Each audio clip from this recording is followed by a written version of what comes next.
Mistakes, el blog de los errores en medios de comunicación y en la calle, patrocina el programa del Loco del Pueblo.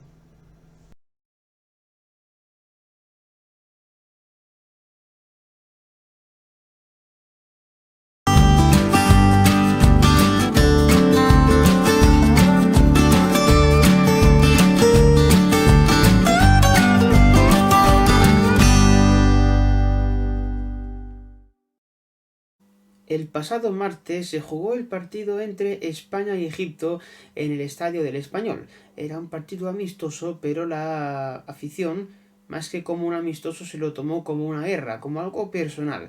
Se llegaron a escuchar insultos racistas y cánticos como musulmán el que no vote. Y bueno, lo cierto es que a pesar de todo, el embajador de Egipto ha dicho que España no es un país racista, los jugadores han condenado los insultos y los cánticos, así como los jugadores de la selección. Incluso se hizo referencia a la religión de los egipcios. Curiosamente hablaron de los musulmanes, teniendo en cuenta, por cierto, que Lamine Yamal, que juega con España, es musulmán. Esta falta de respeto es totalmente intolerable y no se puede consentir en los tiempos actuales que vivimos. Tenemos que saber respetarnos con los sexos diferentes, las ideologías diferentes, las religiones diferentes, los aspectos étnicos diferentes. Que sean diferentes etnias no tienen por qué la gente pelearse y enfadarse. Cada uno tiene que entenderse y ya digo, ¿qué más da que uno sea negro, blanco, amarillo, rojo, azul, verde o el color que sea? ¿Qué más da? ¿Por qué no podemos respetarnos y entendernos como debería haberse hecho toda la vida? Bueno, lo cierto es que sí, no nos olvidemos, era un amistoso. Un amistoso. Pero es que la gente no se lo tomó como si fuera un amistoso. ¿Dónde queda el respeto hacia el otro? Además, de aquí encima ya no hablamos ni siquiera de ideologías, hablamos de religiones, de etnias. ¿Por qué no puede la gente respetarse? No puede, yo qué sé, es que ya digo, la mala gente se fija mucho en que si el color de piel, en que si la religión. ¿Qué más da la religión, el color de piel? ¿Por qué no se puede respetar a la gente entre sí? Es algo de sentido común, es algo lógico. ¿Y por qué el sentido común falta hoy en día? Ya lo dice mi abuela, dice que el sentido común es el menos común de los sentidos. ¿Y qué razón tiene cada vez que pasa algo? Además también se pitó el himno de Egipto. ¿Sabéis qué? En la final de la Copa del Rey no es raro, por desgracia, que se pite el himno de España. Y curiosamente, estoy seguro de que la gente que ha pitado el himno de Egipto es la misma gente que luego se queja de que piten el himno de España. Que se pite un himno u otro está mal, porque es una falta de respeto hacia el que es de otro país, hacia el que tiene otras sensibilidades, otra nacionalidad. ¿Por qué no podemos respetarnos? Porque es muy hipócrita, ¿no? Que tú te quejes de que piden tu himno, pero luego tú pitas el himno de otro país. ¿Por qué nos dejamos de pitar himnos y de insultar y de reírnos de los otros? ¿Por qué? Es tan difícil, no. Es que algo de sentido común. No sé. Es que incluso es difícil ponerse en el lugar de esta gente. ¿Qué lleva a esta gente a decir, ese es negro, ese es moro, ese. ¿Qué lleva a la gente a pensar en eso? No sé, digo yo, ¿qué lleva a la gente? Es que incluso es difícil ponerse en el lugar, ¿no? Porque una persona que no tiene nada en contra de nadie, pues es que no entiende por qué ese enseñamiento. El caso es que España ha dado una muy mala imagen como público, como afición, en ese partido amistoso, recordemos, del martes. Partido amistoso, de preparación para el Mundial. Nadie se jugaba nada, no había nervios de nada. No vale decir, hay que ver, es que están nerviosos y dijeron eso. No, y aunque uno esté nervioso porque se juegue una clasificación, tampoco debe decir eso. Pero es que no había ningún tipo de justificación hacia eso. Es que ni siquiera el entorno llevaba a eso. Y aunque lo llevara, tampoco se puede ir insultando por ahí a todo el mundo. España ha dado muy mala imagen como país en ese partido. Ese momento ha dado la vuelta al mundo. Y recordemos que España va a organizar en 2030 un mundial con Portugal y con Marruecos. Por cierto, los de Marruecos también son musulmanes. Y se estuvo insultando y riéndose de los musulmanes cuando hay que organizar un mundial con un país que es mayoritariamente musulmán. Estamos también insultando a los compañeros con los que se coorganiza el Mundial de 2030. La verdad es que con la mala imagen que ha dado España, por cierto, España todavía se está jugando ver en qué estadio se jugará el Mundial de 2030, la final de ese Mundial. Se está hablando de que si podría ser el Santiago Bernabéu, de que si podría ser el estadio del Fútbol Club Barcelona, que es el Camp Nou, o incluso se estaba hablando de que podría ser un estadio en Marruecos. Y la verdad es que España, con esto que ha pasado, con esta mala imagen, no sé ¿qué imagen puede tener un organizador que le asigna a un país que haga un mundial y ese país se comporta así, ¿no? Con otros países, con los aficionados, con los jugadores de otros países. ¿Qué puede pensar? Pues que igual no se merece organizar un mundial, ¿no? Igual no se merece tener la responsabilidad de organizar un mundial. Igual no se merece albergar la final del mismo. O incluso ni siquiera albergar la final del mismo. Albergar el mundial. Con lo que ha pasado este martes, lo que se merece España es que le quiten el mundial. Porque no ha dado una imagen de un país civilizado, de un país tolerante y respetable con los demás. Ha dado una imagen de todo lo contrario. Entonces, si tú tienes un país que se insulta a los demás por tener una religión diferente, una etnia diferente, pues no es un país respetable, ¿no? Porque no respeta a los demás. Entonces lo que merecen es que a España le quiten el Mundial de 2030. Es verdad que es difícil a efectos logísticos que esto ocurra, ¿no? Con apenas 4 años de diferencia. Pero bueno, al final Málaga renunció a su posible sede con 5 años de diferencia. Tampoco hay tan poco tiempo para poder elegir otra sede. ¿Y vosotros? ¿Qué pensáis? ¿Creéis que España merece un castigo severo por esto que pasó el martes? Que sí, hombre, que será un grupo de aficionados concreto, que no será ni mucho menos toda la afición que fue al estadio del Español, pero fue un sector que no fueron 2 o 3 o 4, fue un sector de muchas personas, minoritarias dentro de lo que es la afición española, pero un sector amplio. ¿No se merecería un castigo? ¿Vosotros? ¿Qué pensáis? Comenzamos. Hola a todos y bienvenidos al programa de Loco del Pueblo de esta semana. Hoy es el sábado... Oye, hoy ¿cómo se llama el sábado? Porque hoy no es sábado santo, ¿no? O sí se llama sábado santo. Yo no me entero nunca cada año. Pero bueno, el caso es que hoy estamos a sábado 4 de abril. Mañana será el domingo de resurrección, ¿no? Mañana es el día en el que se supone que resucita Jesucristo, ¿no? Porque murió en la cruz el viernes. Y bueno, en realidad en la Biblia dice que resucitó al tercer día. Entonces ya me pierdo un poco. Pero bueno, el caso es que la cena fue el jueves. Bueno, eso por lo menos según se representa en Málaga. Igual en otras ciudades tienen otro itinerario respecto a las procesiones. Pero bueno, el caso es que es el domingo de resurrecciones en todos lados así. Y nada, por cierto, ya que estamos, sabéis que el lunes es festivo en España en las regiones en las que no fue festivo el Jueves Santo. Entonces, ya que estamos, vamos, yo creo que si vosotros estáis en un lugar en el que es festivo o no el lunes, lo sabéis. Pero bueno, ya que estamos, pues lo decimos, ¿no? Ya que estamos.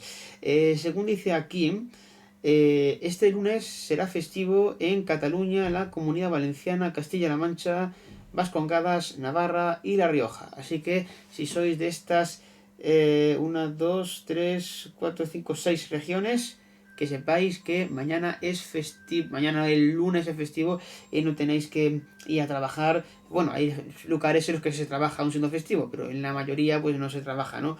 En la mayoría de oficios y de trabajos no se trabaja en los días festivos y fines de semana. Pero ya decimos, ¿no? También los lugares de restauración y demás. Pero bueno, ya sabéis a lo que me refiero. Antes de empezar este programa, quiero dedicarle este programa de hoy a dos personas muy cercanas a este programa. El primero, le quiero dedicar este programa a mi abuelo, porque hoy cumple 90 años, que no se cumplen todos los días, ni todo el mundo llega a cumplir 90 años.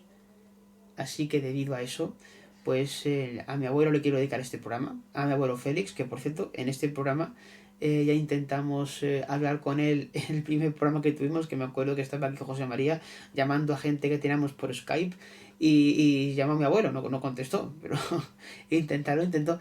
Fijaros, ahora que me he dado cuenta de una cosa, Skype ya no existe, ya no existe. Este programa tiene ya tanta trayectoria, 12 años, que cuando empezamos Skype era como algo pues casi novedoso, y ya no existe. Para que os fijéis lo rápido que pasa el tiempo. Ahora Skype no existe, dejó de existir el año pasado porque ahora creo que está Microsoft Teams o algo así. Bueno, en fin, sí, y mucho menos tiene esa personalidad que tenía Skype, ¿no? Que era como un mundo de burbujas con el que se hablaba con la gente, ¿no? Y todos, no sé si os acordáis los que tuvisteis Skype, pero digamos que tenía ese sonido burbujeante, ¿no? Cada vez que se iniciaba la sesión o cuando alguien te llamaba. Era todo burbujas, un mundo de burbujas, que curiosamente Skype sustituyó al Messenger, ¿no? Es curioso. Es curioso cómo pasa la tecnología, ¿no? Yo me acuerdo también de tener Messenger, bueno, ya Messenger hace 13 años que dejó de existir, en 2013. Bueno, así avanza la tecnología. Pero bueno, dije que quería dedicarle este programa a dos personas. Se me ha dicho a mi abuelo Félix, que cumple 90 años, al que desde aquí pues le mando un saludo enorme porque, ya digo, sí que este programa me consta con con frecuencia, digo asiduidad, sí, con frecuencia, y también a mi abuela, también, por supuesto, los dos siguen este programa. Y, y bueno, también ya que estamos para mi otra abuela, hacemos todos los abuelos, ya que estamos, a todos. Y también le queremos dedicar este programa a Juan Rabascón, porque es también un muy buen amigo de esta casa, es un muy buen amigo de Canal Manolo, porque bueno, de hecho ya pudimos ver en agosto el gran pregón que dio de la Feria de Montalbán de Córdoba, muy original, muy entretenido, muy divertido que dio el pregón. Lo retransmitimos en Canal Manolo, lo tenéis publicado en YouTube. Y nada, le queremos dedicar este programa porque ha vuelto a ser abuelo, así que desde aquí pues le dedicamos este programa en un momento tan especial para él y su familia. Así que ya decimos a Juan Rabascón, Maribel, pues también le dedicamos este programa porque hombre, ser abuelo es una cosa muy bonita y tener el privilegio de serlo. Ya digo, nos ha quedado un programa muy de abuelos, pero bueno, es que los abuelos son enternecedores, son encantadores y siempre es una figura muy importante en las familias, así que los que tengáis abuelos vivos, pues disfrutad con ellos todo lo que podáis porque se puede aprender mucho de ellos y se pasa muy bien, os lo aseguro. Así que nada, dicho esto, vamos a comenzar ya a comentaros cuáles son nuestras redes sociales. Estamos en Twitter, @Canal Manolo, también estamos en nuestro servidor de Discord, son dos vías de comunicación por las que nos podéis contar cualquier cosa que nos queráis hacer llegar, denuncias de cosas que pasan en vuestros barrios, ciudades, pueblos, pues a través de Twitter, @Canal Manolo, y el servidor de Discord nos podéis comentar cualquier cosa. Y también en los comentarios de YouTube cuando se suba este programa. También, por supuesto, sin olvidarme de nuestro patrocinador, Mistakes, el blog de los errores en los medios de comunicación y en la calle, que esta Semana Santa se han puesto al día y hacía un mes que no publicaban nada, pues han vuelto a publicar cosas y tenéis ahí unos cuantos errores que han cazado que son interesantes de ver, ¿eh? A mí sí que me venga a la cabeza, me suena que el programa Directo al Grano que presentan Gonzalo Miró y Marta Fritsch en la 1 por la tarde, dijeron que había habido una pelea después del partido entre el Águilas y Lucas Murcia y Marta Fritsch dijo que era de segunda división y no era de segunda división, era de segunda federación, que es la cuarta categoría del fútbol español. Pero vaya, que ya digo, como ellos han puesto, estoy totalmente de acuerdo. Les doy toda la razón a Marta Fritsch y me identifico con ella porque, por- porque es que los nombres de las categorías del fútbol están muy raros puestos. Tiene la primera división, la segunda, pero la que debería ser la tercera división se llama Primera Federación y otra vez Segunda Federación. En vez de poner primera división, segunda división, tercera división, cuarta división, quinta división, sexta división, séptima división y sucesivamente. Y no, ahora es primera federación, segunda y tercera federación. Después es la división de honor preferente regional, la primera andaluza o la primera asturiana. Y después está la segunda andaluza, o segunda asturiana, o aragonesa, o de la región que sea. Pero bueno, cosas varias. En fin, dicho esto, dicho este comentario así, vamos a comenzar ya con este programa. Por cierto, otro fin de semana más, que tengo que hacer cosas el sábado. Bueno, cosas de sábado, tan simple. Si mi abuelo cumple 90 años, pues tenemos algo preparado, ¿no? Tenemos una comida por ahí, sorpresa. Así que, pues nada. No tengo mucho tiempo tampoco a hacer este programa porque ya el sábado nos vamos. Así que me temo que por tercera semana, lo siento, de verdad, no vamos a poder tener ni recomendaciones ni a que caben todos. Pero es que no me da tiempo. Es que no me da tiempo de hacerlo. Es que no me da tiempo.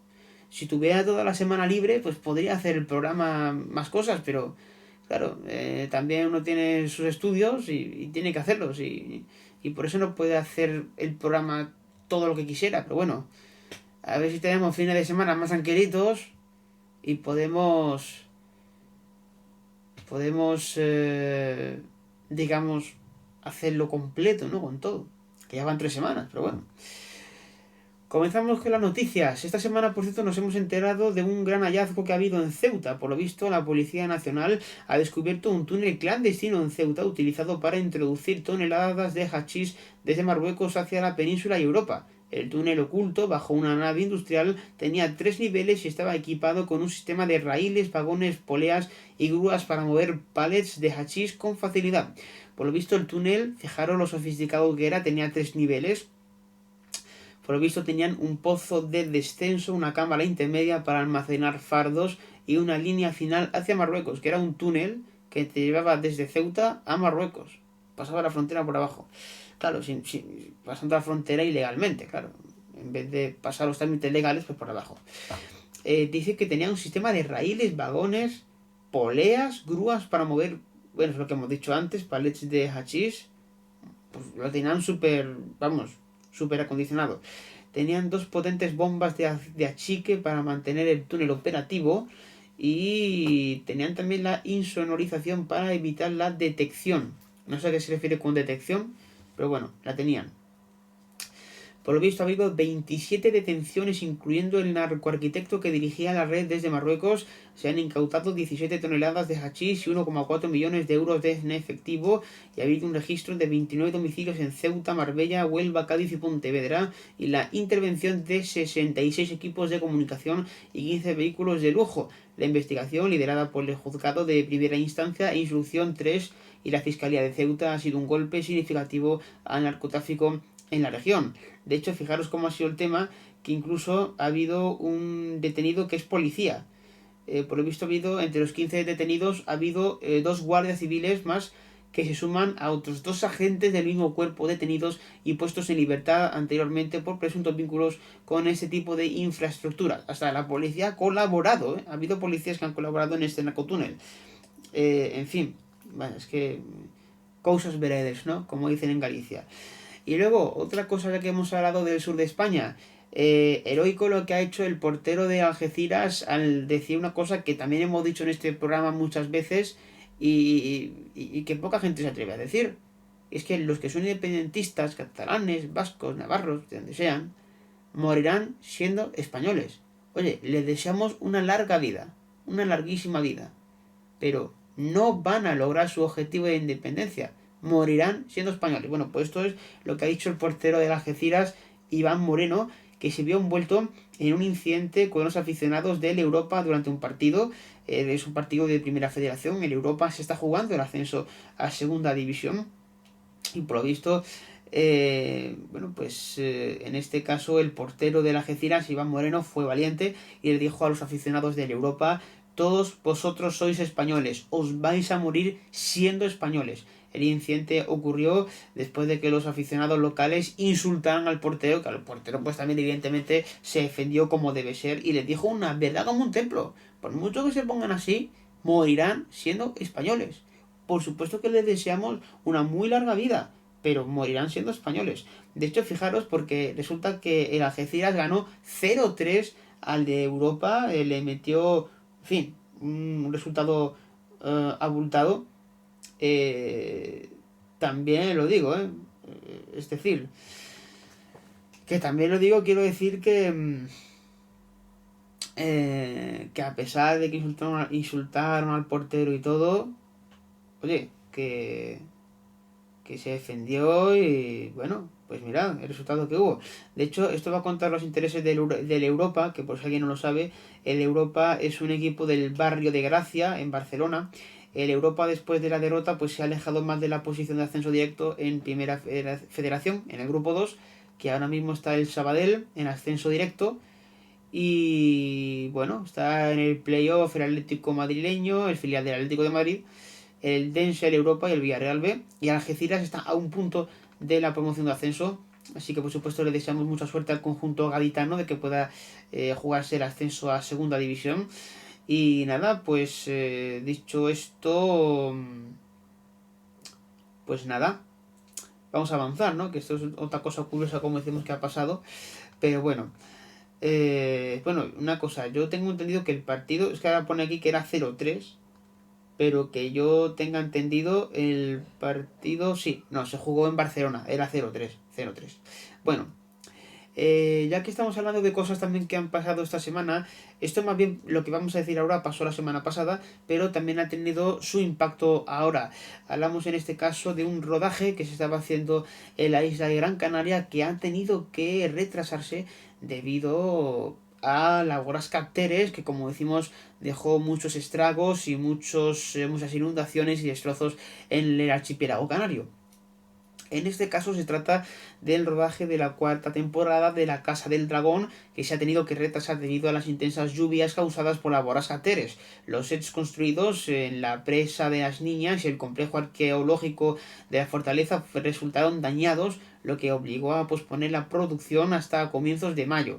El impacto económico estimado es de unos 20 millones de euros. Se contratarán alrededor de 300 personas de forma directa y varios centenares de figurantes. La serie se centra en la lucha de los Targaryen ante la guerra civil conocida como la venganza de los dragones. Los guiones se basan en las historias de George R.R. Martin y Ryan Condal.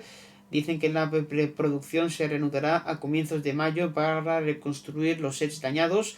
La promotora del rodaje está obligada a realizar una compensación ambiental que incluye plantaciones en las 2 semanas posteriores a su finalización y el vaso de la presa de las Niñas carece de protección medioambiental.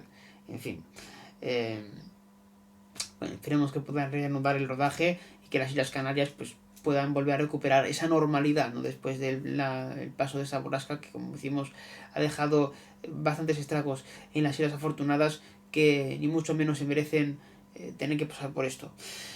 Y nada, ahora vamos a hablar ahora de una falta de respeto que se ha producido en la política municipal. Tenemos que irnos ahora hasta la localidad de Valdemorillo, que bueno, ha ocurrido algo que no, ni mucho menos es bueno. Os contamos, Valdemorillo está concretamente en la comunidad de Madrid, está en la cuenca del Guadarrama, en la zona oeste de la comunidad. ¿Y qué ha pasado allí? Pues que el alcalde de Valdemorillo, Santiago Villena, ha sido denunciado por el Grupo Municipal Socialista por insultos personales durante un pleno. El alcalde es del PP, que no lo he dicho, pues ha sido denunciado por haber proferido insultos personales al Grupo Municipal Socialista. El alcalde se dirigió al portavoz del PSOE, Enrique Plato, con palabras como: usted, señor Plato, para su desgracia, representa todo lo peor del zapaterismo, del sanchismo, el cáncer y la metástasis. Por lo visto, el PSOE ha calificado las declaraciones de indignas y ha reclamado una rectificación pública. El portavoz socialista, Enrique Plato, pide al alcalde que retire sus palabras y pida disculpas. Plato considera inaceptable el uso de una enfermedad como el cáncer en el debate político. Los insultos se produjeron después de que el alcalde evitara responder a cuestiones sobre el pago de más de 13 millones y medio de euros en facturas consideradas irregulares. Muchas de estas facturas corresponden a contratos sin licitación. Y luego también otra cosa que ha denunciado el PSOE, pero ya a nivel nacional, hablamos de una filtración de audios reservados relacionados con el apagón eléctrico en el Senado, el apagón eléctrico del pasado 28 de abril, ¿no? Que nos dejó a toda España y Portugal sin luz. Bueno, pues hablamos de que han acusado al PP de divulgar contenidos protegidos. La filtración afectó la comparecencia de Beatriz Corredor, presidenta de RDIA, ante la comisión de investigación. El PSOE, como decimos, acusa al PP de vulnerar el deber de confidencialidad. La documentación filtrada incluye comunicaciones con Red Eléctrica de España y el partido se reserva el derecho de iniciar acciones parlamentarias y legales. La mesa de la comisión estableció un protocolo de custodia reforzado y medidas de seguridad, pues se va a tener un acceso restringido, control presencial, retirada de dispositivos electrónicos y almacenamiento seguro.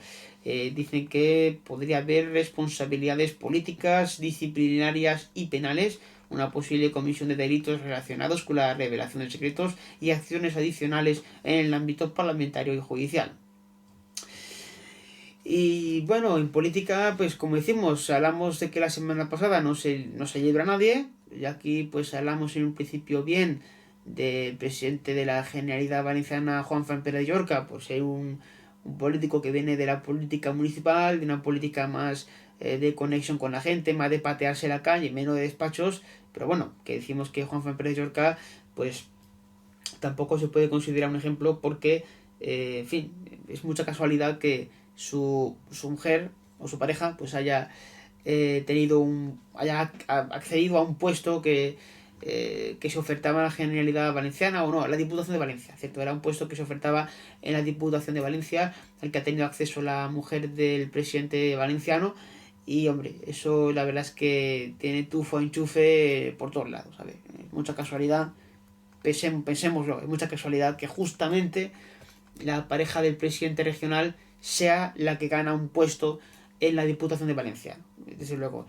Y ya decimos, también aquí hablamos bien del nuevo vicepresidente primero del gobierno y ministro de Economía, Carlos Cuerpo, por decir que es un perfil técnico, que no es sanchista y que respeta a los demás y que pues tiene, como decimos, un historial limpio. En este caso, bueno, pues ya el historial limpio se ha ensuciado. El vicepresidente primero del gobierno, Carlos Cuerpo, ha sido acusado de autoplagiar 28 páginas de un artículo de 2012 en su tesis doctoral de 2017. El artículo fue confirmado con su directora de tesis, Pilar Poncela, y no fue citado en su tesis. El capítulo pronóstico a lo largo del ciclo económico de la tesis de Cuerpo es prácticamente idéntico al artículo de 2012. Cuerpo no cita el artículo original en su tesis, lo que constituye un autoplagio. El Código Ético de la Universidad Autónoma de Madrid prohíbe el autoplagio. Dos miembros del tribunal que evaluó la tesis de Cuerpo aparecen en los agradecimientos de la tesis.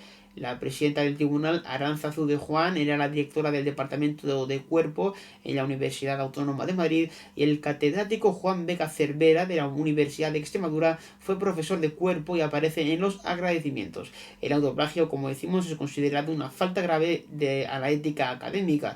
La plataforma Turnitin clasifica el autoplagio como un tipo de plagio, así que pues esta información la ha sacado OK Diario, que dice que eso, que el ministro de Economía y vicepresidente primero del gobierno plagió una tesis doctoral, que también es una cosa bastante grave.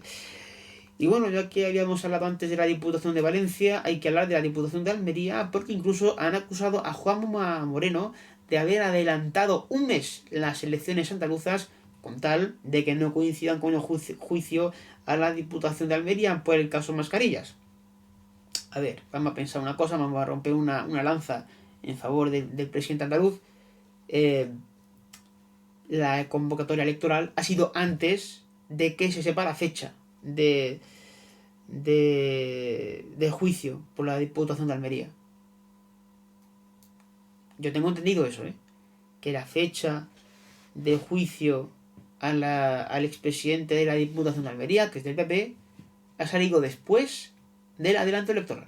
El adelanto electoral se ha hecho antes. Entonces ahí ya me resulta más difícil relacionarlo.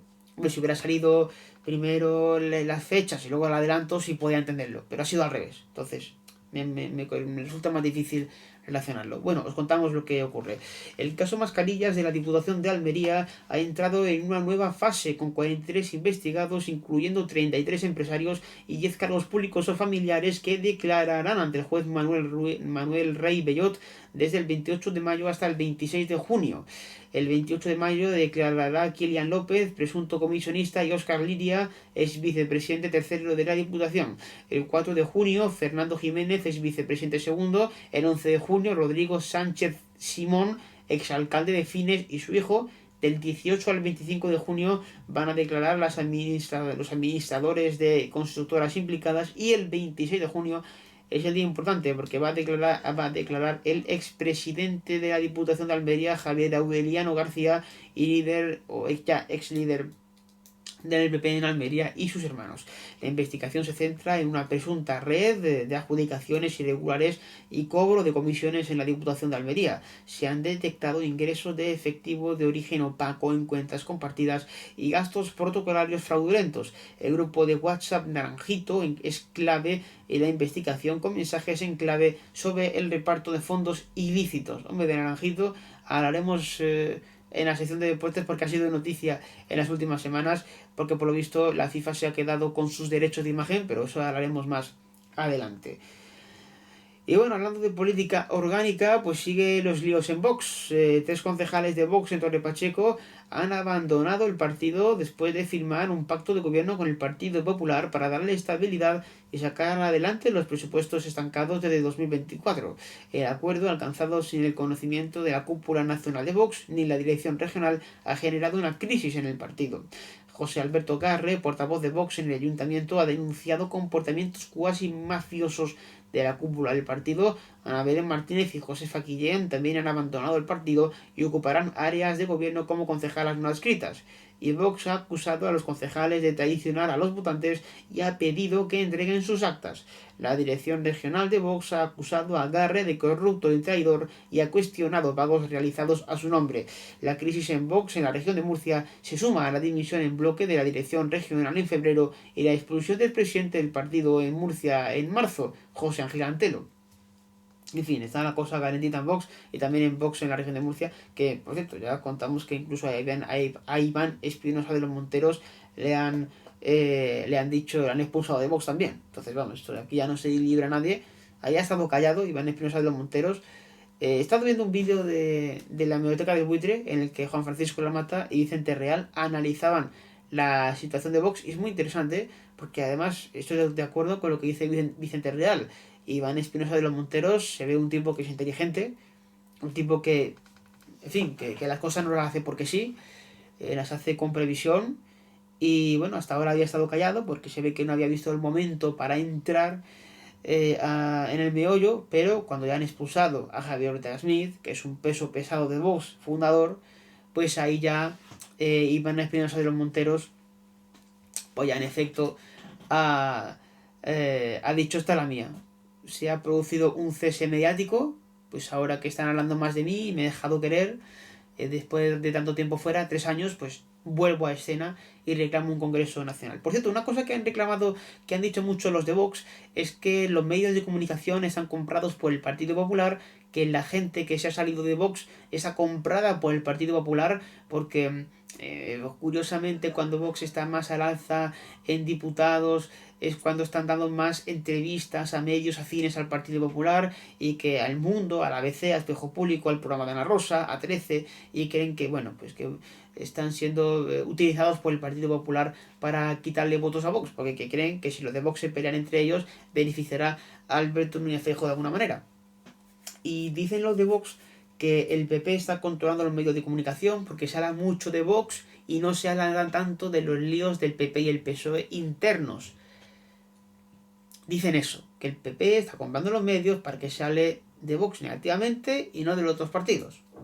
Bueno, porque dicen, no, es que desde Vox dicen que es que en el PP también hubo expulsiones en el PP de Madrid. ¿Os acordáis del consejero de Educación que salió fuera también? Porque por lo visto querían poner una ley de universidades, me parece que era, y se fue fuera. También el grupo parlamentario del PP en la Asamblea de Madrid también se fue gente fuera. En el PSOE también ha habido cambios en el gobierno y demás, y que solo se habla de Vox. A ver, se habla más de Vox por un motivo, y es que el expulsado de Vox, o los expulsados, está siendo gente que fundó el partido. En el caso de la expulsión del PP o del PSOE es gente que está de ahora. Pero es que, a ver, tener en cuenta y entenderlo, que se habla más de Vox porque la gente expulsada ha sido gente que ha creado el partido. No es un cualquiera que llegó ya... No, no, gente, yo que sé, un fundador del partido se entiende que tiene mucho peso, ¿no? El que le ha dado una personalidad, un nombre al partido, el que ha estado en su fundación, ¿no? Pero bueno, decimos, aquí en este programa, por este programa, pues no...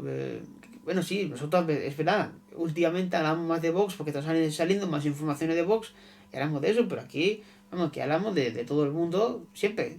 Y de Podemos también en su momento, pues, cuando salió Íñigo Orejón oye, que ojo, que a Vox le está pasando lo mismo que a Podemos.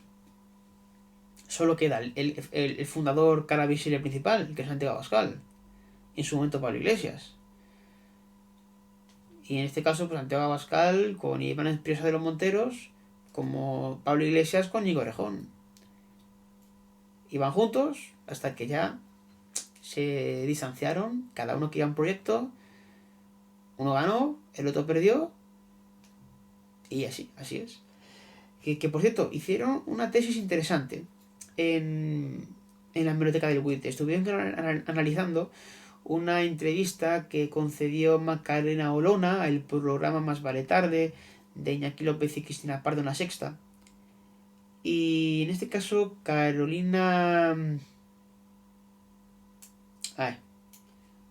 Macarena Olona dijo que el tema de Vox tenía que ver con la quiebra de Intereconomía. Y ahí los de la biblioteca del Buitre estuvieron interpretando esas declaraciones y me han dado a entender, y dieron ellos a entender, algo muy interesante. Qué casualidad que la fundación de Vox fuera a finales de 2013, coincidiendo con la quiebra de Intereconomía en la misma época. Qué casualidad. Dicen, es lo que yo entendí Macarena Lona, que son sus palabras, viene a decir que Julio Ariza, que es el dueño, o era el dueño de Intereconomía, porque ya no lo es, no es el dueño, pero vamos, sigue moviendo los hilos ahí, en Intereconomía. Pues por lo visto, dijeron en la biblioteca del Buitre, Julio Ariza se fundió todo el dinero de Intereconomía en la época de Zapatero, haciendo muchos programas y muchas misiones en directo, pensando que cuando llegara Mariano Rajoy al poder, pues salvaría Intereconomía y le pagaría toda su deuda. Como Mariano Rajoy pasó olímpicamente de Intereconomía, y Intereconomía se endeudó, se fue mucha gente, la gente no cobraba, la gente tenía que dormir debajo de un puente para ir a trabajar. Bueno, ¿qué dijo Julio Ariza? Ya sé cómo voy a pagar la deuda de Intereconomía. Voy a fundar un partido político y cuando el partido político tenga éxito y reciba subvenciones, ese dinero va a ir para mi empresa y pago las deudas. Eso es lo que dijeron en la biblioteca del Buitre y eso es lo que interpretaron de lo que dijo Macarena Olona. Que al final ni siquiera es en la biblioteca del Buitre la fuente primaria. La fuente primaria es Macarena Olona con lo que dejó a entender, ¿no? En su... Pero una cosa también que la que yo estoy totalmente de acuerdo con Juan Francisco Lamata. Yo viví, pues en la adolescencia, la época de cuando Intereconomía quebró y esperemos a ver qué pasa, si va a cerrar, no va a cerrar, fue cuando el Punto Veloza se fue, echaron a Josep Pedrero de un día para otro, cuando parece que el gato al agua también iba a dejar de existir, cuando hicieron un montón de huelgas muchos días y, y hay que reconocerle a Julio Ariza que cuando yo creo que se dio Intereconomía por muerta porque no podía hacer frente a las deudas que tenía, 13 años después, la cadena sigue existiendo y sigue emitiendo. Y además sigue emitiendo por el gato al agua, el pulso económico, la radiación abierta, dando caña. Es decir, la cadena sigue emitiendo, tiene programas, tiene programación en directo. Entonces, oye, tiene mucho mérito que después de lo mal que llegó hasta la empresa, logró salvarla y que siga a flote 13 años después. Esto tiene un meritazo que estaba en la ruina, que no podían seguir casi, y mira, lograron sobrevivir. Eso sí que es un ejemplo de superación. A Julio Ariza sí que habría que tener un ejemplo con eso, que ya decimos, sea cual sea cierta la versión de Macarena Olona o la del propio Julio Ariza, de que no tiene nada que ver con Vox, aunque a él sí le gusta mucho Vox y ha ido a actos de Vox y ha cerrado en listas electorales de Vox, pues sea cual sea la versión, jugularizan, luego salvar Intereconomía sigue existiendo hoy en día como el Toro TV y oye, se lo sacan adelante, eso tiene también mérito. Bueno, dicho esto, cerramos hasta aquí las noticias nacionales y vamos a ir a conocer lo que está pasando fuera, pero antes vamos a ir a repartir suerte.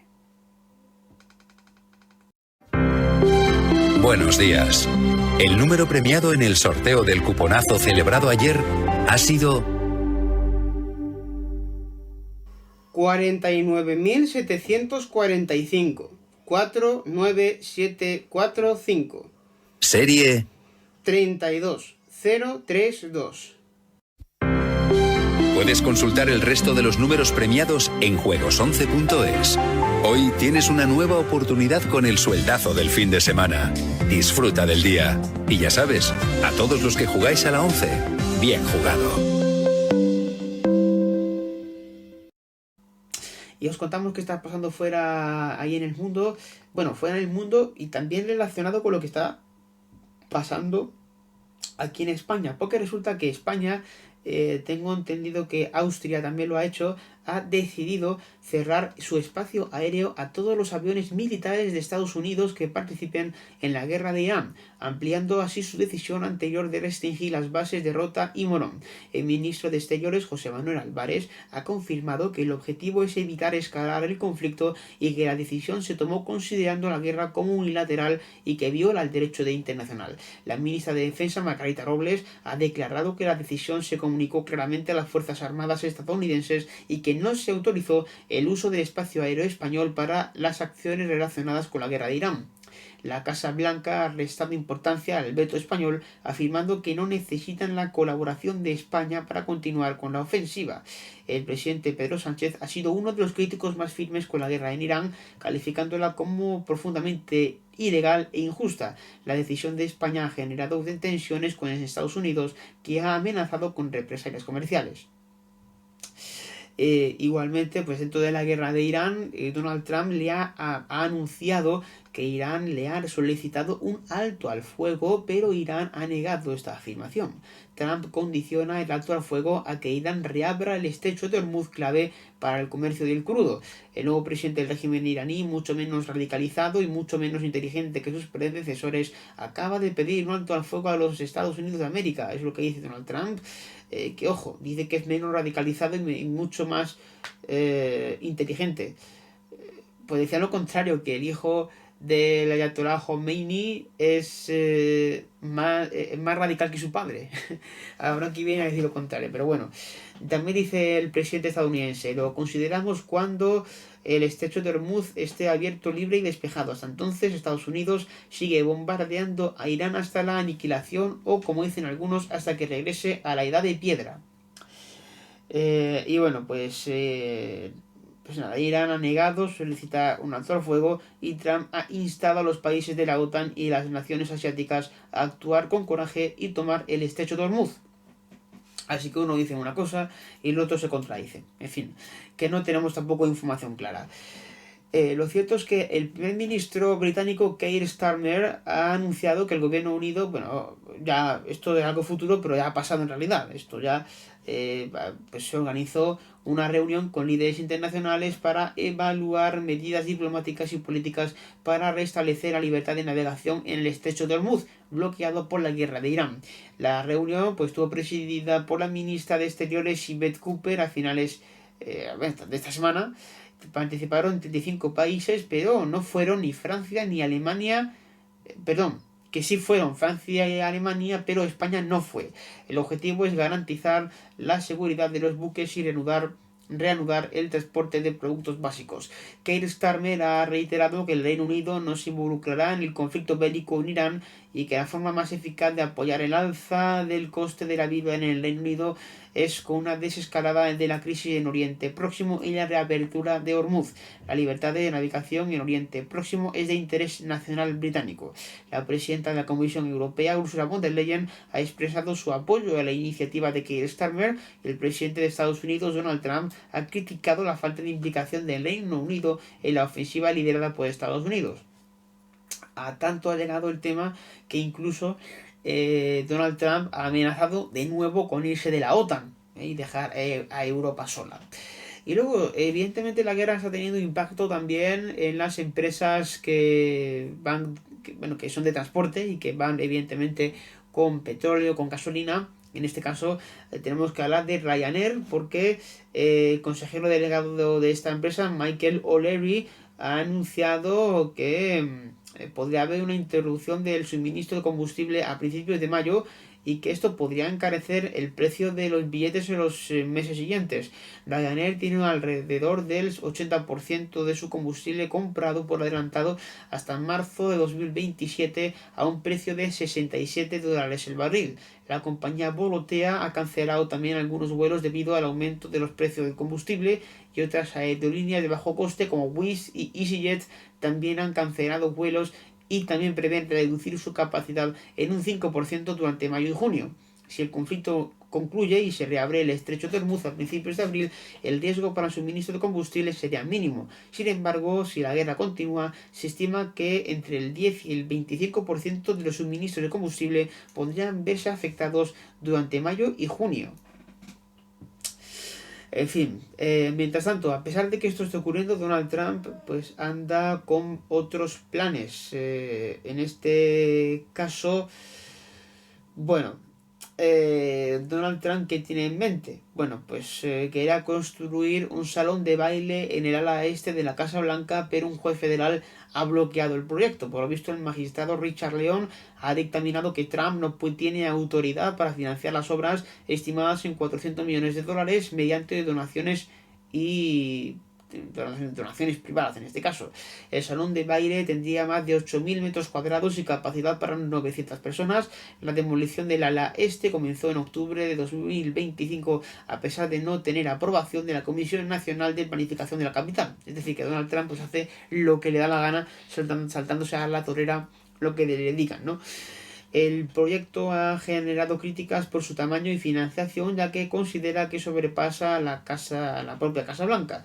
El Fondo Nacional para la Preservación Histórica había pedido parar la demolición, mostrando su preocupación por el impacto que podría tener en el patrimonio histórico. Numerosos demócratas han criticado el proyecto, considerándolo un cambio unilateral en el patrimonio de todos los estadounidenses. Las obras se están llevando adelante mediante donaciones privadas, incluyendo a grandes tecnológicas como Google, Amazon y Palantir. Se cuestiona si los directivos de esas compañías recibirán un trato especial a cambio de su apoyo financiero.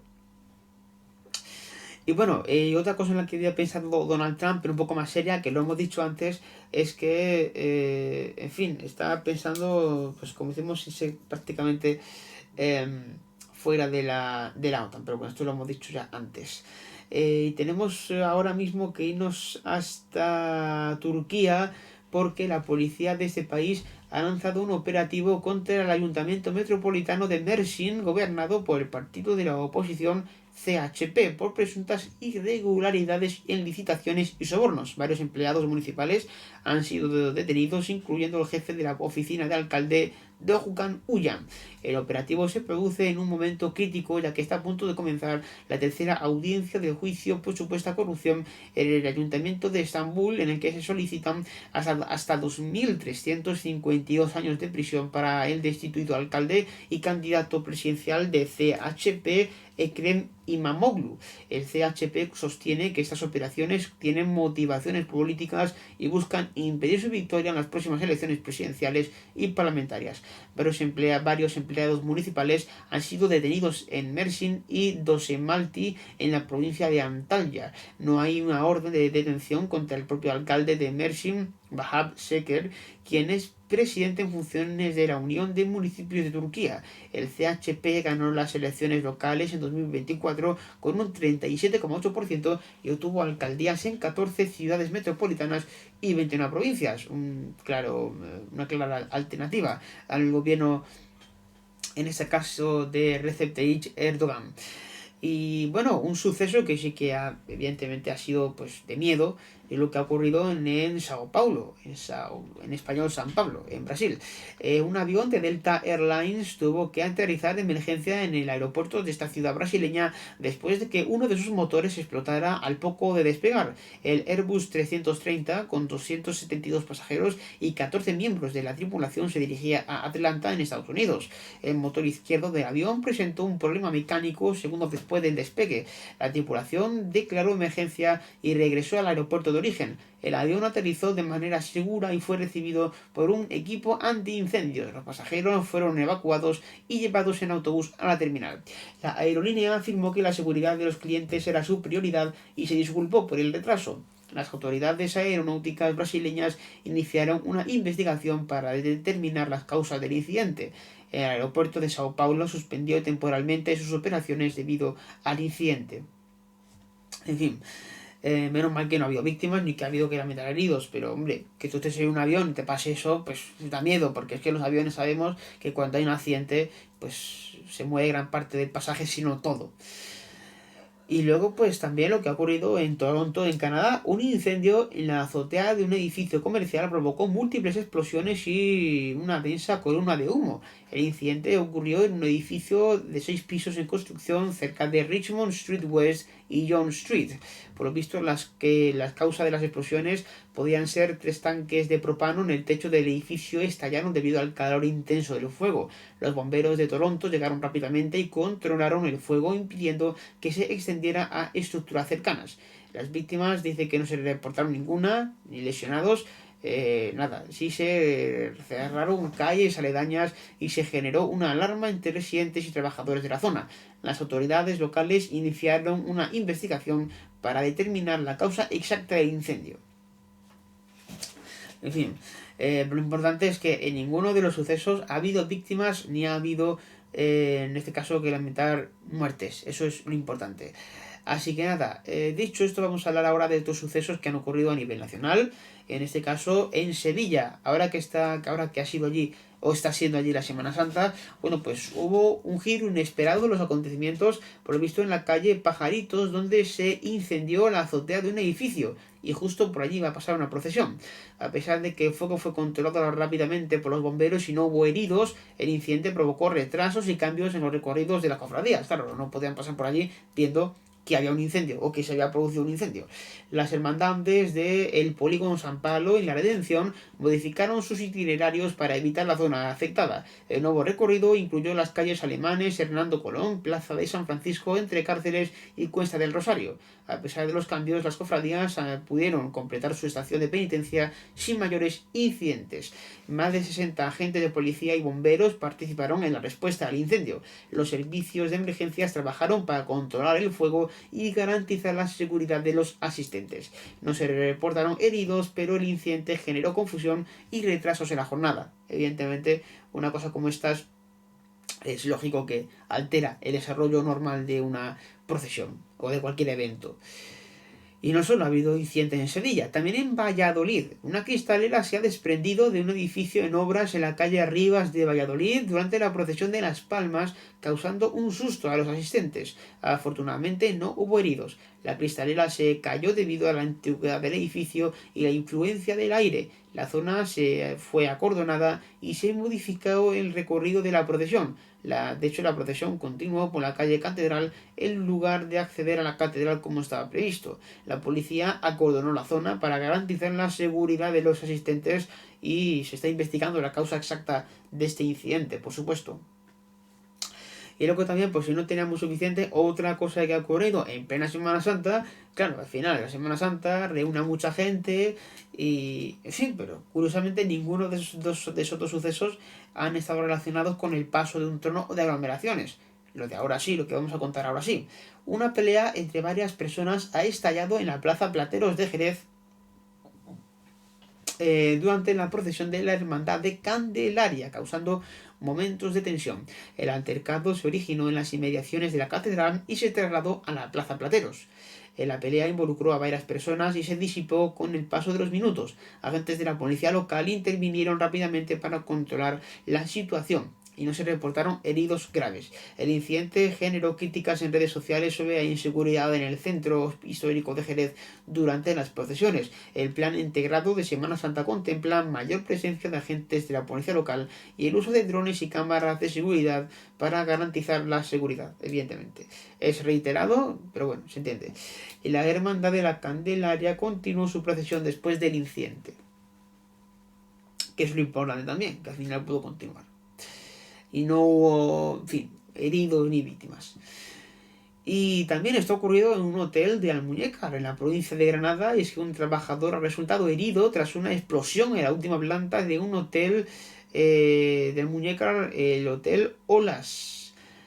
Por lo visto también es conocido popularmente como el Hotel Carmen. El incidente ocurrió sobre las 13 horas del fin de semana pasado, mientras un operario rellenaba la caldera con gas. La explosión provocó un incendio en la azotea del hotel, visible desde varios puntos de la localidad. Unas 40 personas tuvieron que ser desalojadas como medida de seguridad. 2 bomberos fueron atendidos por la inhalación de humo y el herido, un operario, fue trasladado al hospital con lesiones en la cabeza. Los servicios de emergencia, incluyendo los bomberos, la policía local y la Guardia Civil, intervinieron en la zona. Y un grupo del TEDx de la Guardia Civil fue enviado para investigar las causas del incidente. El alcalde del Almuñécar, Juan José Ruiz Joya, calificó la situación como un milagro debido a la ausencia de las víctimas mortales. El hotel, que se encontraba al 60% de ocupación, fue desalojado y se evaluó la seguridad del edificio. Los huéspedes afectados fueron reubicados en otros hoteles de la zona. Así que no hubo que lamentar tampoco, bueno, más allá de una víctima de herido, pero no víctimas mortales, que es también lo importante.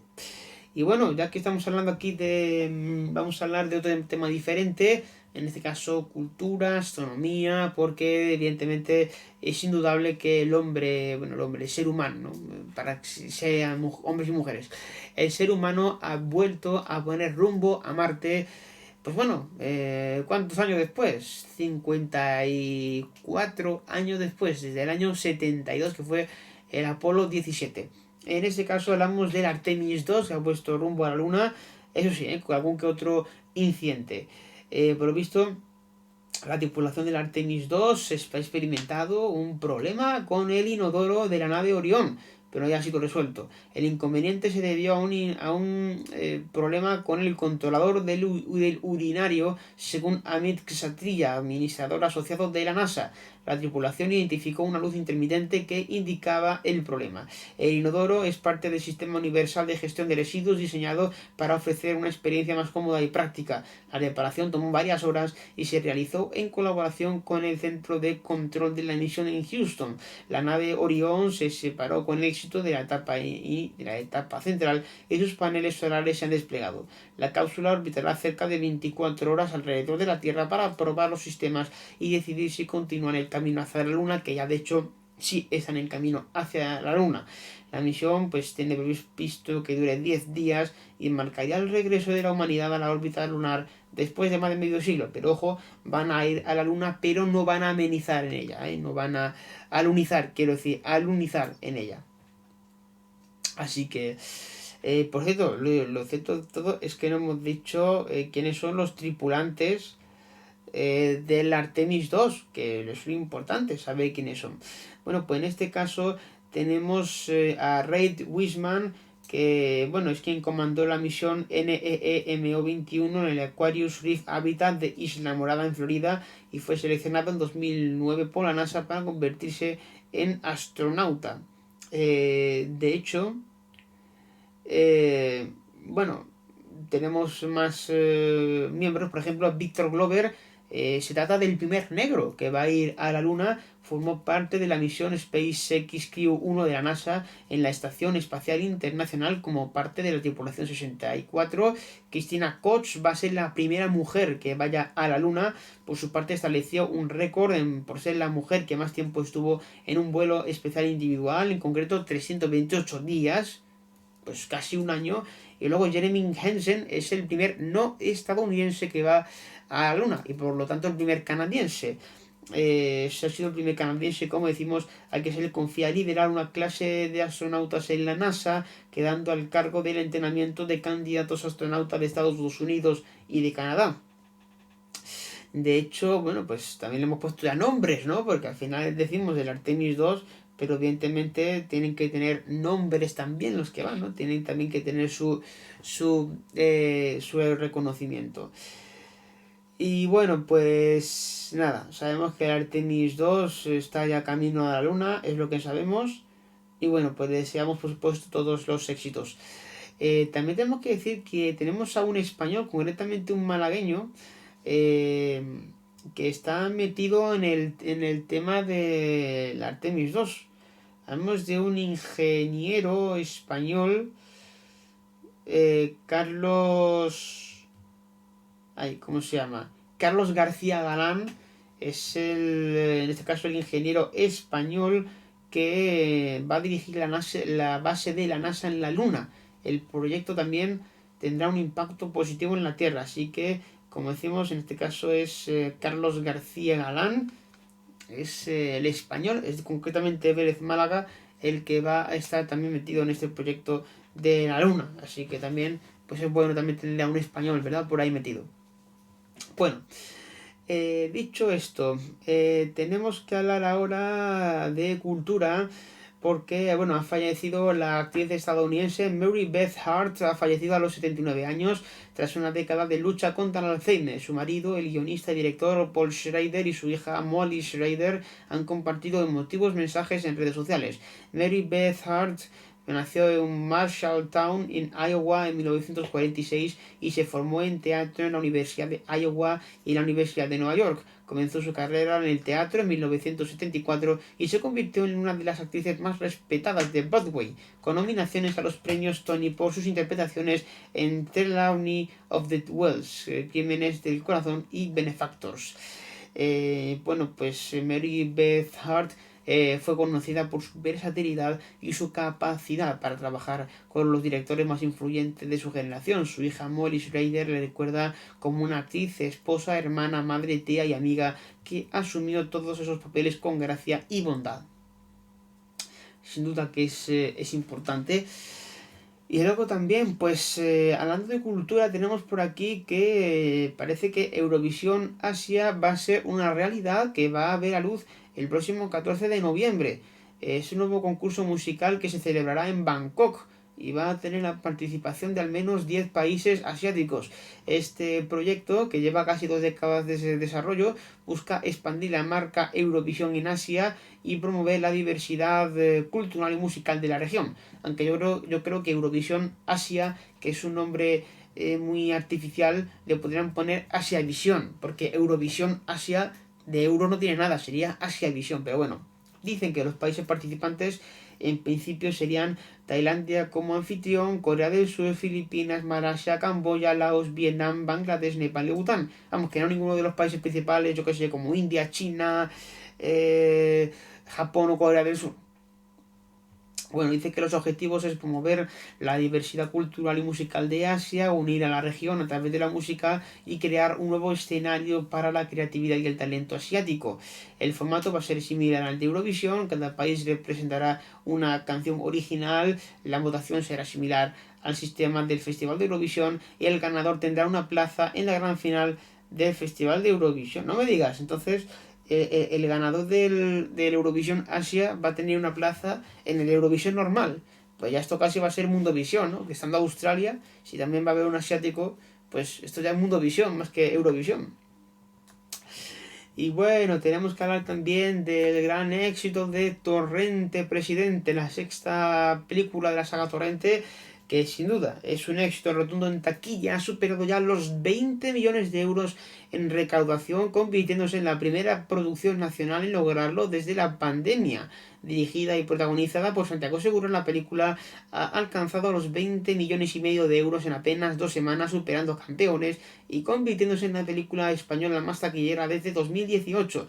Es el cuarto mejor estreno de la historia del cine español, con 6,9 millones de euros en su primer fin de semana. Superó en un 37% el estreno en España de Avatar, acaparó cerca del 70% de la recaudación recaudación total en cine de semana clave y es la 11ª película más taquillera de la historia del cine español, con más de 2 millones de espectadores en sus primeros días. Podría alcanzar los 30 millones de euros y entrar en el top 5 histórico. Y también se espera que supere a Torrente 2 Misiones Marbella, que, en fin, que era hasta ahora la película más taquillera de la saga. Eso sí, ya hay una película que ha superado incluso a Torrente, a pesar del éxito de Torrente que está siendo, ya ha habido una película que incluso la ha superado. Hablamos de que en este caso, pues tenemos por aquí que Super Mario Galaxy, la película, lidera en ranking con más de 2,5 millones de euros recaudados en su primer día, convirtiéndose en el segundo mejor miércoles de estreno de la historia de España. El segundo mejor miércoles de estreno del cine lo ha protagonizado Super Mario Galaxy, la película. Sí, nos alegramos muchísimo porque aquí somos muy amigos de Super Mario y hoy porque no vamos a tener aquí caben todos, pero seguro que cuando volvamos a tener la sección de imitaciones, a ver si el próximo fin de semana, pues Super Mario va a estar muy contento, eso seguro. Eso sí, ya que hablamos de Super Mario, en este caso parece que hay novedades incluso de una posible película de Super Smash Bros., que es como un videojuego que reúne a varios personajes de diferentes franquicias de videojuegos de Nintendo. No solo Super Mario, también están de otros videojuegos de la compañía. Aunque Shigeru Miyamoto, el creador de Super Mario, ha aclarado que no se planea recurrir a todos los personajes de Nintendo en una sola película, sí permitirán cameos de personajes como Pikmin en el universo Mario. Ya que hablamos después del gran éxito de Super Smash Bros., ya se habla de que podrá tener otra secuela. Y bueno, recordemos que esta película pues trata sobre el videojuego Super Mario Galaxy, en el que Mario y Luigi viajan en un mundo donde todos los personajes están... bueno, no, esto habla de la película de Super Smash Bros. Bueno, no la que está ahora, sino una futura película de Super Smash Bros. Pues Mario y Luigi viajarían en un mundo donde todos los personajes de Nintendo están presentes y deben derrotar a Master Hand y Crazy Hand. Es cierto que, claro, es que vienen hablando de que han visto a un personaje llamado Fox, que ha aparecido por lo visto al final de la película, y podía dar a entender que podría estar relacionado con una secuela de la película, pero eso ya habría que verlo. Por lo visto, la película, por lo menos la de ahora, no, aquí habla de una película de Super Smash Bros. Es que estoy confundido, porque que yo sepa no se ha lanzado ninguna película de Super Smash Bros. Bueno, aquí dicen que sí, que se lanzó en el 2025, que tuvo 1.300 millones de dólares en todo el mundo, pero que yo sepa, se ha hablado de que Mario Galaxy era la segunda, no que haya habido un intermedio. Entonces esto no sé si esta información está bien, ¿eh? Lo voy a poner en cuarentena. Dicen que había una secuela de Super Smash Bros. En 2028, pero yo es que ni siquiera me he enterado de que haya habido una como tal. Pero bueno. Por cierto, hablando de tecnología, y ya que hemos hablado de Nintendo, no os preocupéis porque esto no os va a afectar a vosotros, porque no creo que haya ningún chino viéndonos. Por lo visto, en la tienda de Nintendo de China, la eShop, en China va a cerrar oficialmente cerró ya oficialmente este martes 39 de marzo y todos los servicios en línea, incluyendo descargas, actualizaciones y multijugador, dejarán de funcionar el 15 de mayo de 2026 en China, en el Nintendo Switch. Esto significa que los usuarios no podrán acceder a nuevos juegos, actualizaciones ni jugar en línea. Aún no hay una razón oficial de por qué se cierra la eShop, pero se especula que podría ser debido a la pérdida de un socio clave Tencent o cambios en las regulaciones gubernamentales sobre videojuegos en China. Nintendo y Tencent, que es un desarrollador de videojuegos, pues ofrecerán hasta 4 juegos digitales gratis como compensación a los usuarios que hayan respetado los términos de uso de Nintendo Switch en China. Y como decimos, esto aún así no va a afectar a otros países. Este cierre. Por cierto, tenemos que hablar también de economía, que no lo hemos comentado. Por lo visto, hablamos de IAG. El holding de aerolíneas que incluye a Iberia y British Airways ha decidido no adquirir participaciones en la aerolínea portuguesa TAP, La razón es que buscan proteger los intereses de sus accionistas y consideran que cualquier proceso de adquisición debe incluir una vía para alcanzar la propiedad total de la empresa. ING considera que la oferta no cumple con sus expectativas de gestión y transformación del negocio, y la empresa busca enfocarse en el crecimiento y la transformación de sus negocios y alianzas existentes. Air France, KLM y Lufthansa han presentado ofertas no vinculantes para adquirir una participación minoritaria en TAP. En este caso, Air France KLM destaca que TAP encaja perfectamente en su estrategia de múltiples centros de operaciones, y Lufthansa considera que es el socio mejor preparado para desarrollar una aerolínea de bandera portuguesa.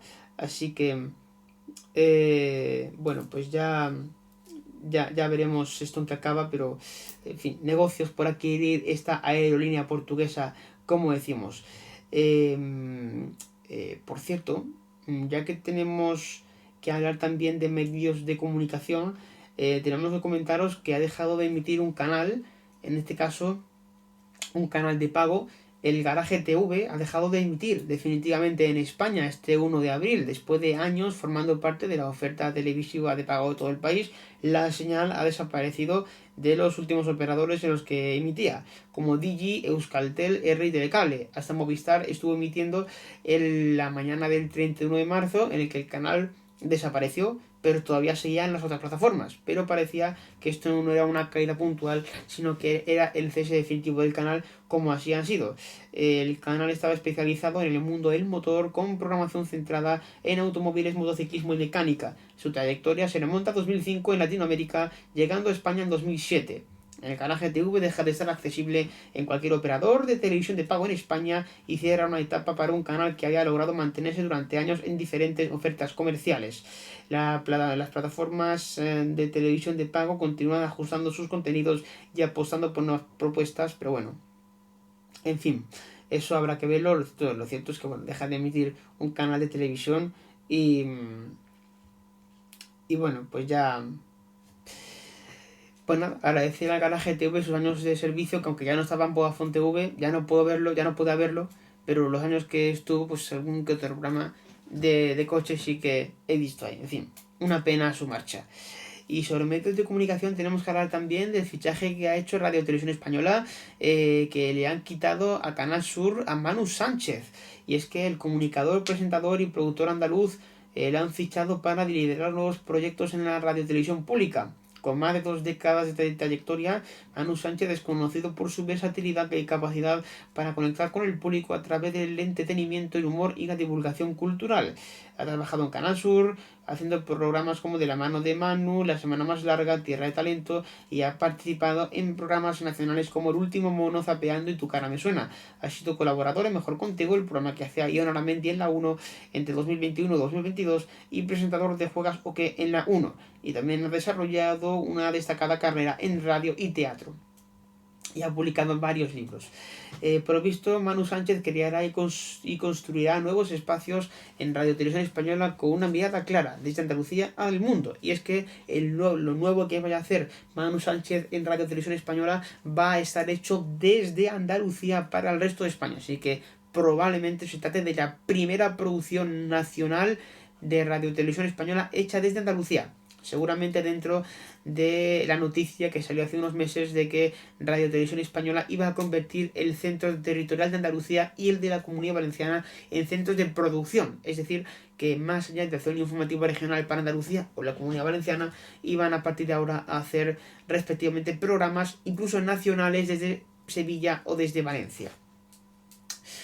Y bueno, pues nada, veremos a ver qué es lo que hace el presentador de Dos Hermanas. Luego también, otro que estrena programa es Jesús Cintora. Va a tener un nuevo programa en la 2. Gracias a los buenos resultados de Malas Lenguas, por lo visto el 11 de abril va a estrenar un programa de debate, análisis político-social, y estará realizado por un equipo diferente al de Malas Lenguas. Se estrenará el 11 de abril y será en la 2. Por lo visto va a competir con La Sexta Explica en La Sexta, y quieren llevar actualidad y el análisis al prime time los fines de semana y ofrecer una alternativa a los programas de entretenimiento. A ver, si está ya La Sexta Explica, no sé qué sentido tiene poner un programa igual, porque La Sexta Explica es un programa de izquierdas. Y el programa que haga Jesús Cintora también va a ser un programa de izquierda. Entonces, ¿dónde está la competencia? ¿Se van a robar la audiencia entre sí? No sé, bueno. Radio Televisión Española ya ha intentado llevar actualidad al prime time los fines de semana con Mañaneros 360 y Directo al Grano, pero con poco éxito, que hice un especial llamado Directo a la Gente. Aunque bueno, ponerle Mañaneros a un programa nocturno es cuanto menos curioso. Le podrían haber puesto Mañaneros en América o en Asia, o por el cambio de horario, o nochereros, o nocturneros, o madrugaderos, no sé. Y bueno, pues ya veremos. Sí, veremos a ver. Y ahora también, pues Radio Televisión Española le ha confiado a Carlos del Amor, el doble de Frank Blanco, más conocido, ¿no? Pues se parece mucho. Bueno, pues le ha confiado a Carlos del Amor la presentación del Año que Naciste, un programa conversacional que explora la época en la que nacieron dos invitados reconocidos. El formato producido por Minoría Absoluta combina imágenes de archivo del Nodo y Radio Televisión Española con una distendida conversación a tres bandas. Por lo visto, pues quieren explorar la época en la que nacieron los invitados y su contexto histórico.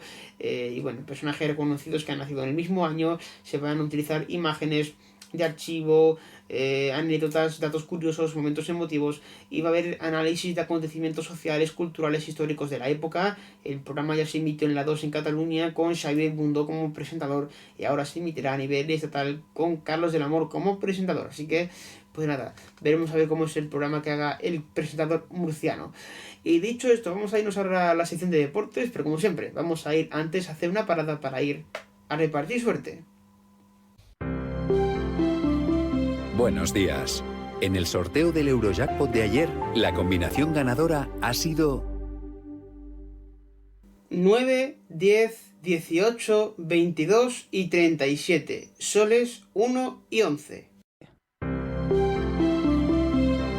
Recuerda, ahora con el Eurojackpot de la 11, todos los martes y viernes hay botes millonarios. Disfruta del día. Y ya sabes, a todos los que jugáis a la 11, bien jugado.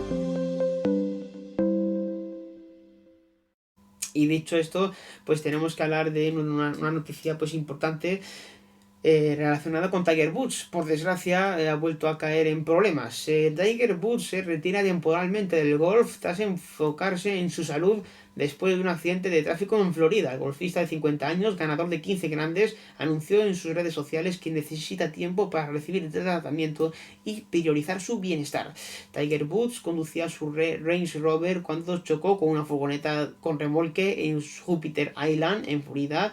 La policía encontró 2 pastillas de hidrocodona, un opioide, en su bolsillo. Woods dio negativo en un control de alcoholemia, pero se negó a someterse a la prueba de orina. Woods ha sufrido múltiples lesiones en la espalda y las rodillas, ha tenido 7 operaciones de espalda y más de 20 procedimientos en las piernas. Su estado de salud ha afectado a su rendimiento en el golf, así que Tiger Woods no participará en el Masters de Augusta, se enfocará en su recuperación y tratamiento, y no se ha anunciado una fecha para su regreso al golf. Así que bueno, esperemos que Tiger Woods pueda volver, pero por supuesto que antes, cuanto menos, se recupere, porque es una pena cómo está el golfista, desde luego. Y bueno, importante, tenemos que hablar también de la clasificación para el Mundial de Estados Unidos, México y Canadá. Ya tenemos todas las selecciones que van a acudir. La gran sorpresa, por tercera vez consecutiva, Italia se queda fuera del Mundial. Y ya van 3 veces, 12 años, que como mínimo serán 16 años si logra clasificarse al Mundial de 2030. En 2014 fue la última vez que Italia fue a un Mundial, y aquella vez fue eliminada en la fase de grupos, al igual que en 2010. Y esto diferente comparado con el 2006, que fue cuando ganó su 4º Mundial. Bueno, Italia perdió los penaltis contra Bosnia-Herzegovina. Por lo visto, el partido que se jugó en el país bosnio, se jugó en la localidad de Zenica, se puede haber jugado en Sarajevo, la capital de Serbia, la capital de Bosnia-Herzegovina, quiero decir. Y un estadio más grande, una ciudad más amplia, y por lo visto dicen que podría haber sido una encerrona al equipo italiano. Una ciudad más pequeña, con un estadio más pequeño, que es casi que no ni de fútbol profesional, la gente tirando bengalas, un edificio quemándose incluso por las bengalas, se veía detrás un infierno para el equipo italiano, que empezó ganando. Le expulsaron a un jugador, Como he dicho, tenemos aquí la ficha del partido. Empezó ganando con un gol de Moise Kean en el minuto 15. Alessandro Bastoni fue expulsado en el 41 con una falta innecesaria. Y finalmente Haris Tabakovic empató en el minuto 79. Italia fue incapaz de deshacer el empate, fueron a los penaltis y finalmente Bosnia-Herzegovina, bueno, en fin, Italia falló 2 penaltis, Bosnia-Herzegovina los metió todos, de forma que con 4-1 los penaltis, Bosnia-Herzegovina pasa al Mundial. También pasa al Mundial República Checa, que venció 3-1 los penaltis a Dinamarca, ganándole pues los penaltis, pero habían empatado 2-2. Pues Suecia ganó 3-2 a Polonia, con Robert Lewandowski fue al Mundial, que me ha dado a entender que se va de la selección de Polonia, y Turquía pues ha ganado a Kosovo 0-1. Un resultado que era más probable.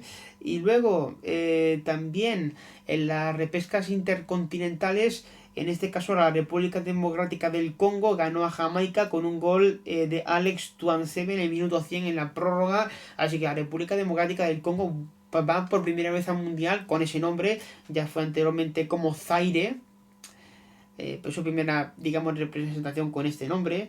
Y luego también Irak derrotó a Bolivia 2-1. Goles de Ali Al-Hamadi en el minuto 10 y Aymen Hussein en el 53 para Irak, y Moisés Paniagua marcó en el 38 para Bolivia. Así que Bolivia se queda a las puertas, ha ido Irak finalmente, vaya mundial como se queda con países como Irak o Irán en el Mundial, que por cierto la FIFA ha anunciado que efectivamente que Irán va a ir al Mundial. Es lo que ha dicho Gianni Infantino, que no hay más remedio, que no hay otra opción, y finalmente Irán pues irá al Mundial. Así es. Oye, por cierto, es verdad, no lo he dicho, ¿cómo se quedan los grupos del Mundial, digamos, con los equipos clasificados, ¿no? Ya definitivamente, porque no lo hemos comentado. Bueno, pues yo os lo voy a decir enseguida. En este caso, ¿cómo quedan los grupos? Bueno, pues México, Sudáfrica y Corea del Sur, en el grupo en el que estará la República Checa, Canadá, Qatar y Suiza, en el grupo en el que estará Bosnia y Herzegovina, el grupo C, pues sin cambio, Brasil, Marruecos, Haití y Escocia, el grupo D, el grupo D es en el que irá Turquía, que estará con Australia, Paraguay y Estados Unidos. En el grupo E sin cambios, Alemania, Curazao, Costa Marfil y Ecuador. Grupo F, Países Bajos, Japón y Túnez estarán con Suecia. En el grupo G, Bélgica, Egipto, Irán y Nueva Zelanda sin cambios. En el grupo H, España, Cabo Verde, Arabia Saudita y Uruguay sin cambios. En el grupo I, Francia, Senegal y Noruega estarán con Irak. En el grupo J, Argentina, Argelia, Austria y Jordania sin cambios. Grupo K sin cambios tampoco. Portugal, no, grupo K sí, claro que hay cambios. Portugal, República Democrática del Congo, Uzbekistán y Colombia. Así que el Congo estará con Portugal, Uzbekistán y Colombia en el grupo K. Y en el grupo L, sin cambios, Inglaterra, Croacia, Ghana y Panamá. Así que nada, así quedan los grupos del Mundial y ya pues que empiece el 11 de junio, ¿no? Que es cuando empieza el Mundial. Bien, dicho esto, lo que habíamos dicho antes, que íbamos a hablar de Naranjito, y es que la FIFA se ha asegurado el uso comercial de Naranjito, la emblemática mascota del Mundial de España 82, para los próximos 10 años. La Oficina de la Propiedad Intelectual de la Unión Europea ha aprobado el registro de la marca en noviembre pasado, extendiendo la protección hasta el 2035. La FIFA gestionará en exclusiva el dibujo de Naranjito en una lista exhaustiva de productos que incluye artículos deportivos básicos como balones y mochilas, elementos más diversos como gafas, juegos, joyería, dispositivos electrónicos, y la FIFA podrá licenciar el uso de Naranjito a terceros generando ingresos adicionales. Fue la primera y única fruta protagonista de una Copa del Mundo y su impacto cultural fue masivo, llegando a protagonizar una serie de dibujos animados. La FIFA busca capitalizar el valor histórico y potencial de mercado de Naranjito. Así que la Naranjito pues lo queda a la FIFA hasta el 2035 y van a poder sacarle mucho provecho, desde luego, vaya que sí. Por cierto, me parece que en tenis teníamos algún campeonato femenino, ¿no? Me parece que teníamos algún... teníamos algún torneo, me parece, ¿no? Que es que no me acuerdo. No me acuerdo, voy a buscarlo. Porque me suena que estaba el torneo de Charleston, ¿no? Es verdad, claro. El torneo de Charleston de tenis. En este caso, Paula Badosa ha sido eliminada por Ana Kalinskaya, pero bueno, ¿qué le vamos a hacer? En dobles femenino, pues tenemos la semifinal entre Olmos y Miyukato contra Anna Bondar y Fresh. En la otra semifinal, McNally y Klausich contra Putinseva y Kochiraketo. Pero bueno, en individual femenino todavía no tenemos ni siquiera las semifinales. Todo esto, el torneo de Charleston todavía tiene que desarrollarse. También que yo recuerde, en Fórmula 1, me suena que tuvimos el Gran Premio de Japón, efectivamente. Un italiano vuelve a liderar la clasificación de Fórmula 1 después de muchísimos años y décadas, no sé si fue, en fin. Antonelli ganó su segunda carrera de su vida, Oscar Piastri quedó segundo y Charles Leclerc quedó tercero. George Russell al final quedó cuarto, que es el segundo. Bueno, Carlos Sainz acabó 15º y Fernando Alonso sí pudo terminar esta vez la carrera, quedó 18º, pero ya desde Aston Martin han dicho que en realidad terminar una carrera no debería ser un éxito, que debería ser algo más habitual. Y bueno, en fin, MotoGP, tuvimos Gran Premio de Estados Unidos, ganó Bezzecchi la carrera, segundo fue Jorge Martín, tercero Pedro Acosta, quinto fue Marc Márquez, séptimo Alex Márquez, octavo fue Raúl Fernández y Fermín Aldeguer fue 11º y no bueno, Alex Rins fue 18º y Joan Mir no terminó. Bueno, no sé si tenemos más deportes que yo me deje por aquí en medio, pero creo que en principio eso es todo. Creo que no tenemos nada más que comentar. No, nada más. Así que nada, yo lo dejo hasta aquí. Bueno, los Masters de Miami de tenis, es que no me acuerdo si fueron esta semana o no. O si ya lo comenté la semana pasada, es que no me acuerdo. Sí, terminaron, ganó Yannick Sinner. 4-6, 4-6 a Jiří Lešeka. En el individual femenino ganó Sabalenka a Kokokov 6-2, 4-6, 6-3. En doble masculino, Babasoni y Bolelli ganaron 4-6, 2-6 a Harry Eliobar y Henry Patten. En doble femenino, Sara Errani y Yasmin Paolini perdieron 6-7, 1-6 contra Taylor Sousen y Katerina Siniakova. Así que bueno, dicho esto me voy a despedir ya porque es que no tengo más tiempo, me tengo que ir ya. Gracias por haber estado ahí, es que no puedo tener ni recomendaciones ni nada porque me tengo que ir ya, pero bueno, espero que hayáis pasado muy buen fin de semana o lo que queda de él y una buena Semana Santa, lo que quería decir. En fin, me voy ya que tenemos prisa. En nuestras redes sociales sabéis que estamos en Twitter, @canalmanolo, en el servidor de Discord, sabéis que estamos también en los comentarios en YouTube, nos podéis comentar cualquier cosa que nos queréis hacer llegar, y también estamos en nuestro patrocinador Mistakes, el blog de los errores en los medios de comunicación y en la calle, que tenéis enlace en la descripción de este vídeo cuando se suba a YouTube. Así que yo me despido ya, espero que hayáis tenido una buena Semana Santa, que disfrutéis lo que queda de ella y este fin de semana lo que queda de él, y los que tengáis un fin de semana largo, que lo disfrutéis, que hay 6 regiones en las que es festivo el lunes.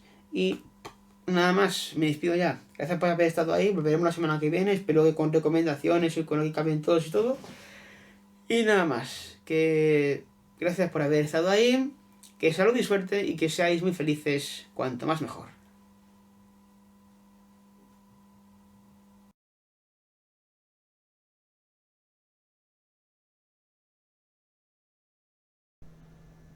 Mistakes, el blog de los errores en medios de comunicación y en la calle, ha patrocinado el programa del Loco del Pueblo.